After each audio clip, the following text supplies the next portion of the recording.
Good morning. I am Brigadier Dr. Shanmuganandan, Professor of Internal Medicine, Sree Balaji Medical College and Hospital, Chennai.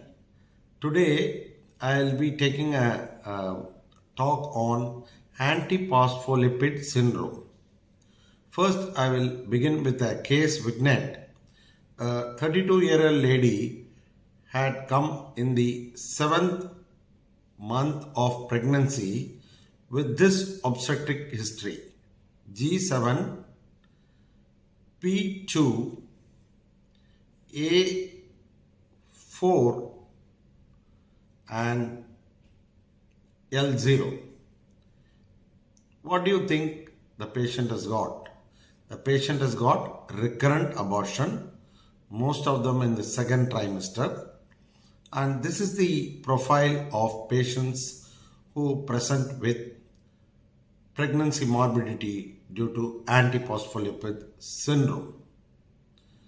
The second case is a 22-year-old lady who was presented with right hemiplegia accompanied by stroke. The MRI has shown cerebral venous thrombosis, and on evaluation was found to have a disorder. The former is of primary antiphospholipid syndrome, and the secondary was secondary due to antiphospholipid syndrome because of systemic lupus erythematosus. So, as we have seen in the two cases described earlier, we are dealing with antiphospholipid antibody syndrome, and this is the talk for today's lecture. To begin with, I will give you an overview of what I am going to do. The schema of the talk is that I will introduce the topic, I will give the etiology, the pathogenesis, the clinical features, and the various nuances of management, the various presentations, and then conclusion. As we have seen, antiphospholipid syndrome is basically a thrombophilic disorder. It is a systemic autoimmune disorder characterized by recurrent thrombosis and obstetric morbidity. The antiphospholipid related thrombosis may affect vascular beds of all sizes, including the arterial, venous, and even the capillary circuits. There are two types of antiphospholipid syndrome, that is the primary antiphospholipid syndrome, wherein this syndrome occurs in the absence of other underlying disorder, and the secondary antiphospholipid syndrome, where there is an other disorder, usually an autoimmune disease like SLE. And the third important subtype is the catastrophic antiphospholipid syndrome, wherein there is a severe organ failure due to thrombosis, and which can cause high degree of mortality and morbidity. Next, coming to the pathophysiology, as you well know, this is a thrombophilic disorder. Basically, this is because of the antibody to the beta-2 glycoprotein 1, which is a natural anticoagulant and which eliminates apoptotic cells. Therefore, whenever there is an antibody to this protein, there is loss of this anticoagulation and resulting in thrombosis of the vascular tree, either arterial, venous or capillary. Next, we come into the real pathogenic sequelae of the antiphospholipid syndrome. Basically, what happens to this antiphospholipid antibody? They act at three places. Either they act at the endothelial cell, the monocyte, or the platelet. When they act on the endothelial cell, basically they increase the expression of the adhesion molecules, which leads to upregulation of the tissue factor, as you can see in this figure. These all cause a thrombogenic state. Secondly, direct activation of the monocyte will again cause the upregulation of the tissue factor, which we know that it activates the extrinsic factor and results in thrombogenic state. The third important mechanism is by the expression of the glycoprotein 2B to 3A, which upregulates the production of thromboxane A2, which is a highly thrombogenic agent. These three factors cause a thrombogenic state wherein there is an acceleration of both intravascular and extravascular coagulation and interaction with the coagulation regulatory proteins like protein C, prothrombin and plasmin, finally resulting in the complement activation and resultant thrombosis. So how common is this antiphospholipid syndrome? In the general population, the prevalence, it is there in 7.5% of anti-cardiolipin antibody and 1.79% in pregnant women and 4.3% for IgM anti-cardiolipin antibody. That is the general population prevalence. In the SLE, up to 6 to 80% in various series have been found to have this SLE. Infections, hematologic conditions, malignancies, drugs and other diseases can also result in this antibody. So there are wide variety of conditions which can cause this syndrome. The major features of the APS are, it can be classified into clinical and laboratory, as we know that these forms the basis of the criteria for APLA. So we have two types of criteria, that is the clinical criteria and the laboratory criteria. So in the clinical criteria, you have the venous thrombosis, the arterial thrombosis and the pregnancy related morbidity, which forms as recurrent fetal loss. It also can cause thrombocytopenia and such other symptoms. So these are the common manifestations clinically. In the laboratory, you can have the positive IgG anticardiolipin antibody, positive IgM anticardiolipin antibody and positive lupus anticoagulant. Either of the three are very, very important component of this antiphospholipid antibody. Now, let us see what are the systemic autoimmune diseases associated with antiphospholipid syndrome. They include mainly SLE comprising 80% of it, rheumatoid arthritis, systemic sclerosis, primary Sjogren's syndrome, vasculitis, giant cell arteritis, Behçet's disease and dermatomyositis. To give you an example, I give you this pictograph of 4 images of the limb ischemia, wherein there is a peripheral gangrene, ecchymosis, ulcers, all due to antiphospholipid syndrome causing thrombosis of the peripheral arteries, limb arteries, resulting in loss of limb function, and infarction of the distal tissues. So this is a prototype example of how devastating arterial occlusion can be caused with it. Now, when there is none of these figures, it is called as the primary, and apart from antiphospholipid syndrome due to autoimmune disease, the second important cause are various infections which are associated with antiphospholipid syndrome. The number of infections are quite wide, ranging from viral to protozoal. The viral infections would be retroviral infection, infectious mononucleosis by Epstein-Barr virus, parvovirus B virus, hepatotropic viruses like hepatitis A, B, C, and DNA virus like mumps.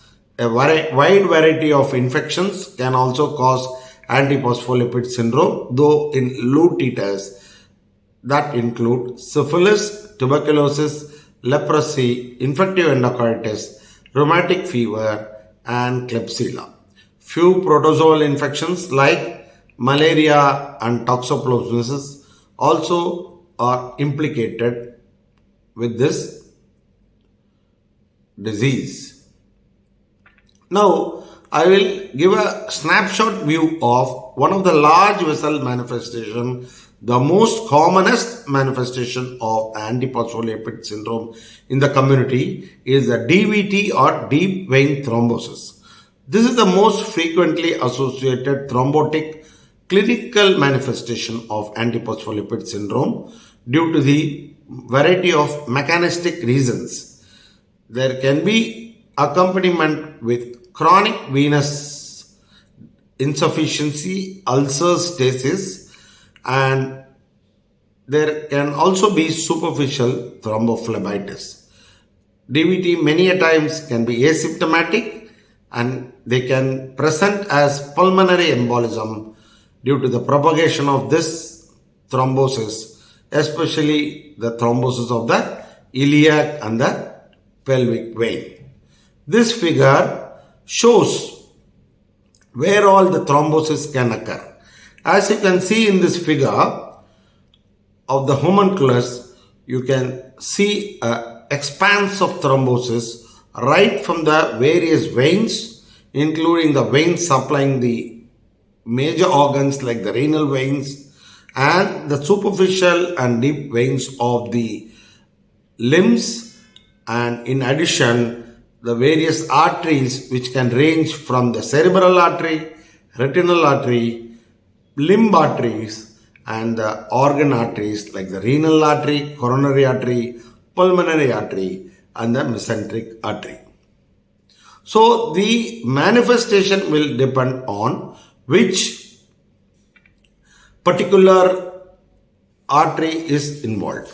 So that is of paramount importance. Where the artery gets thrombosed, the resultant clinical features will be manifested there. And the various manifestations include livedo reticularis, chronic leg ulcers, recurrent thrombophlebitis, skin infarction, and such other syndrome. Sometimes it can affect the aorta in itself, where it can form aortic arch syndrome, occlusion of abdominal artery, occlusion of the ascending artery, all are known. Next, this figure shows a rash on the thigh which is in a reticulated pattern like a lacy pattern, where you can see the distribution of the vessels like a lace. So this is the typical symptom and the sign of reticularis lividaris or livedo reticularis. Some people tell it as livedo racemosa. This is a sine qua non of antiphospholipid syndrome due to the affliction of the vertical dermal artery, therefore leading to redistribution of the vessels in the horizontal state. Now, going by organ system wise, we can have the various manifestations of the organ system due to the thrombosis of the involved arteries and resultant dysfunction. For example, in the neurological, due to the involvement of usually the arteries, we can have mild neurological deficit like TIA, transient ischemic attack, any part of the body, acute ischemic encephalopathy, embolic stroke, psychosis, transient global amnesia, and it can be as minor as an migraine, epilepsy, or it can have devastating complications like cerebral vein thrombosis, dural sinus thrombosis, central retinal artery occlusion, and anterior ischemic optic neuropathy, or permanent movement disorder like Parkinsonism or vascular Parkinsonism or vascular dementia. The second important organ system which requires elaboration is the cardiac manifestation due to the involvement of the coronary artery like the myocardial infarction, unstable angina, coronary bypass graft occlusion, stent occlusion, ischemic cardiomyopathy, valvular heart disease like the mitral valve regurgitation, mitral valve prolapse, intracardiac thrombosis, and Libman sac endocarditis due to the deposition of the thrombotic complexes, that is the antigen antibody and the fibrin complexes on the valve surface mimicking infective endocarditis. So it is a differential diagnosis of a infective endocarditis wherein you have a non-bacterial or non-infective autoimmune endocarditis, but it can have all the manifestation of the embolic features of infective endocarditis and therefore mislead the clinician. The third important manifestation or the organ system affliction is the pulmonary system.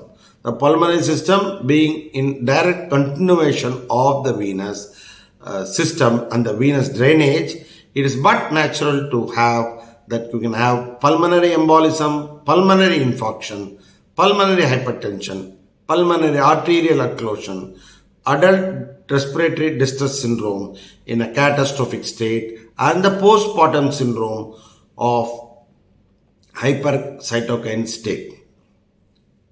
The fourth important manifestation is, of course, the renal manifestation. It can be mild in the form of few capillary glomerular thrombosis within a lupus nephritis picture, or it can be a thrombotic microangiopathy and it can lead to devastating renal artery and renal vein occlusion. Sometimes it causes acute kidney injury and resultant renal failure and resultant hemodialysis. Even in post-transplant renal transplant state, it can cause thrombotic complication and can cause not only hyperacute rejection, it can also cause the acute rejection. Last but not important, least organ manifestation is the liver manifestation, which can range from Budd-Chiari syndrome, portal hypertension, obstruction of small hepatic veins with hepatic vein thrombosis, hepatic infarction, and it can be found in alcoholic liver disease and cirrhosis as an epiphenomenon. The second major group is, of course, the pregnancy morbidity, which is in huge list. You can have a huge number of humongous types of morbidity in childbearing group women.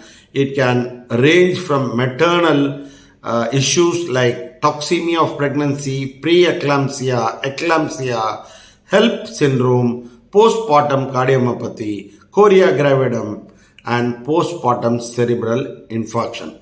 In fact, this is implicated as important cause of perinatal mortality in the mother.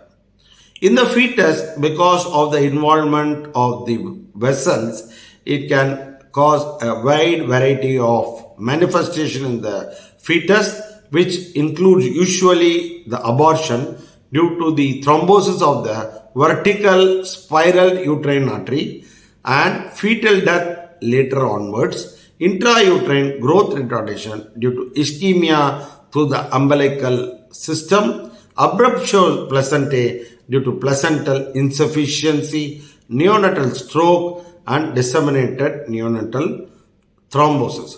So, this seemingly innocuous disease can cause devastating consequence both in the individuals who have this problem and in the ladies with recurrent fetal loss and a multitude of obstetric issues. And last but not the least, as we have alluded earlier, the dermatological manifestation often missed. It can range widely from an innocuous livedo reticularis to skin ulceration, cutaneous gangrene, multiple subungual hemorrhage, and even digital gangrene. I reiterate with these 4 photographs wherein you have extensive ulcer, gangrene, and loss of the digits because of the involvement of the arterial tree, wherein the thrombosis has resulted in ischemia and death of the distal part. Here you can see not only a skin infection but a digital gangrene, limb gangrene, loss of viability of the tissue, and the loss of tissue and extensive gangrene and secondary inflammation. And coming to the hematological manifestation, again a plenty. Thrombocytopenia due to autoimmune mediated destruction of the platelet, Coombs test positivity which can result in hemolysis, neutropenia often due to the downregulation and destruction of the neutrophils peripherally, thrombotic microangiopathic hemolytic anemia which can manifest as TTP, disseminated intravascular coagulation, and the HELP syndrome. In addition, there are minor manifestations of the antiphospholipid syndrome, which include avascular necrosis, arthralgia, arthritis, myositis, inflammatory bowel disease like syndrome, gastric ulceration, esophageal necrosis, bone marrow infarction, and vasculitic type of pancreatitis and cholecystitis. So, in past 2 decades, the Sapporo criteria has been alluded for the diagnosis of APLA. This criteria has been made so as to have a uniformity of diagnosis both in the clinical and the laboratory parameters. So, simple way to remember, there are 2 things, that is the clinical parameters and the laboratory parameters. The clinical parameters include again 2. So, there are 2 criteria. Each criteria have got 2 more classification. One is the vascular thrombosis and pregnancy morbidity.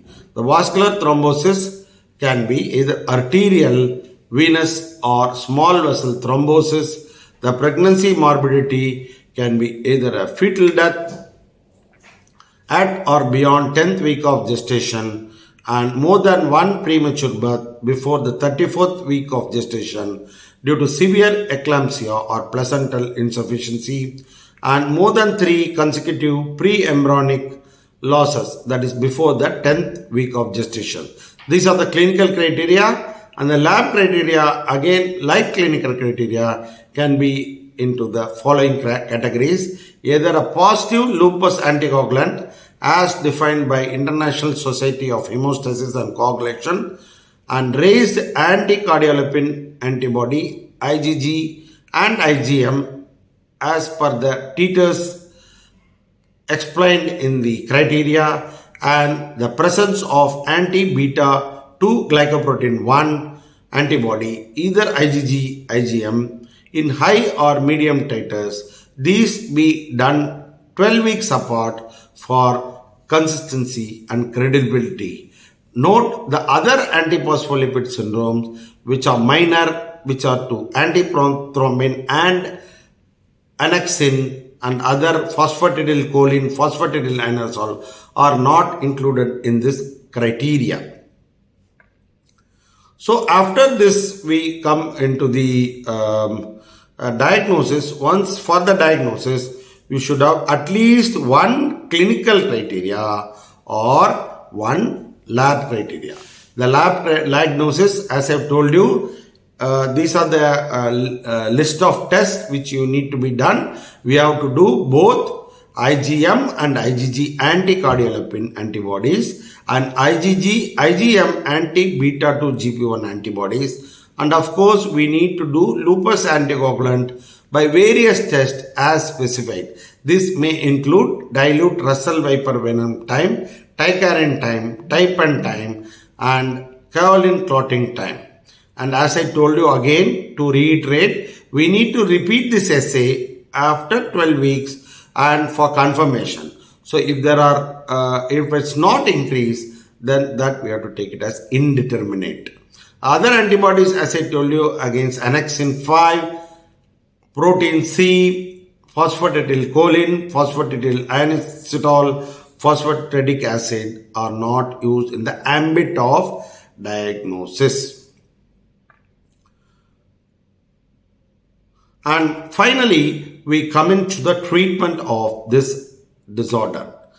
The treatment is actually very simple. The treatment is of two things: treatment of the underlying disorder or the precipitating factor, and treatment of the organ specific or generalized thrombotic manifestation.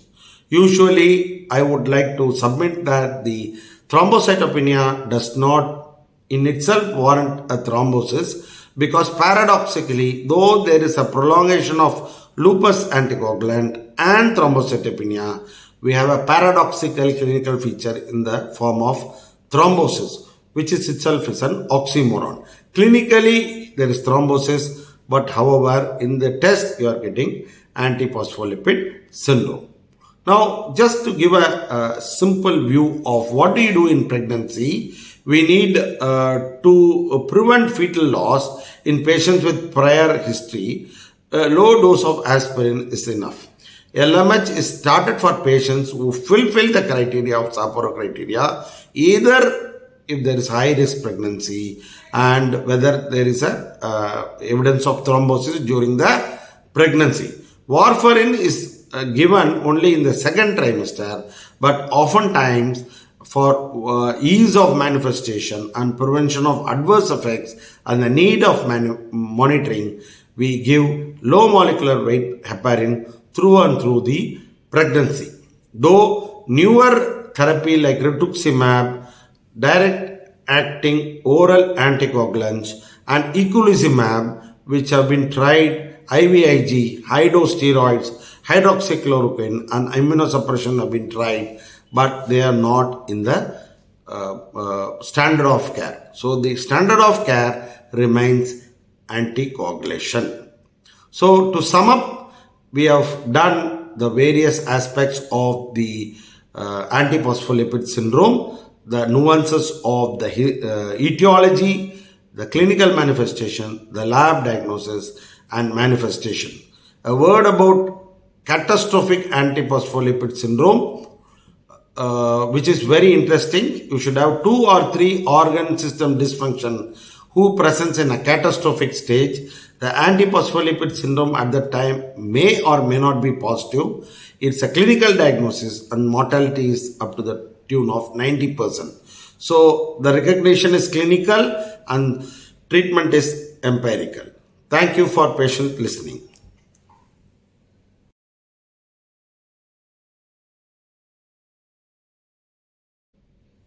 In this lecture, we have seen the various aspects of antiphospholipid syndrome. Though not well known to the lay public and to the medical field, antiphospholipid syndrome remains one of the major cause of pregnancy morbidity and mortality sometimes, and also a very, very important, often neglected cause of thrombophilia. I hope with this lecture you had a bird's eye view or a brief overview of this thrombophilic disorder, which often goes undiagnosed with devastating consequences. We learned about the pathophysiology, the etiology, the various clinical manifestation, and the comprehensive management of this disorder. Thank you.